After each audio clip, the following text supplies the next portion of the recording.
Как надо формировать облик города? Поэтапно и эстетично. Вот для этого и создано понятие «дизайн-код города», к соблюдению которого сейчас стремятся местные администрации.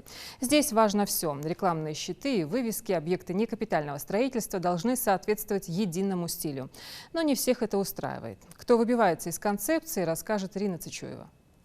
Проект «Дизайн-код» начал свою работу в ноябре прошлого года. За это время эксперты сняли более 50 рекламных баннеров и витрин, которые не соответствуют внешнему облику и национальному стилю города. Всех предпринимателей заранее предупреждали, за 2 недели они должны были устранить все нарушения.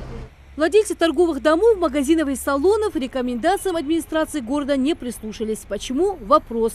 Реклама, баннеры и витрины с нарушениями по-прежнему висят. А значит, демонтировать их придется рабочей бригаде. Благо для этого есть все условия. Пригнали и тяжелую технику. Центральная улица Муталиева с каждым днем превращается скорее в рекламную. Здесь много магазинов, соответственно, баннеров и конструкции. Каждый предприниматель пытается выделиться из общей массы. Поэтому в ход идет не только название магазина или салона красоты, но и наименование услуг. Это запрещено, да и выглядит некрасиво, отмечают сотрудники администрации. Проект «Дизайн-код» призван сделать единый стиль для всего города. Дизайн-код предполагает единый стиль вывесок, реклам. Там наглядно и с иллюстрациями мы выдаем сразу на месте и наглядные картины, как реклама должна выглядеть.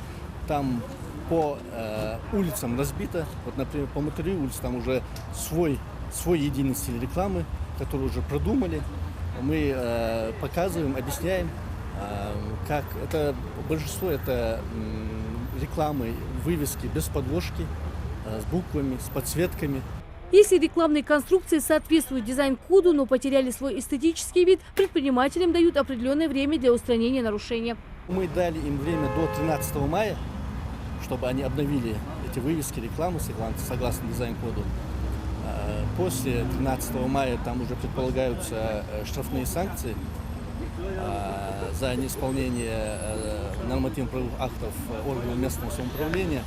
Там гражданским гражданам это от 1000 до 2000 рублей, юридическим лицам от 4 до 7 тысяч рублей. Большую работу сотрудники администрации проводят с рекламными агентствами, рассказывают и показывают, какой должна быть реклама по дизайн-коду. Говоря о самом проекте, он значительно молодой, задач и целей много. Проект «Дизайн-код», он обширный, туда ходит не только реклама, туда ходят прилегающие территории, общественные места, остановки.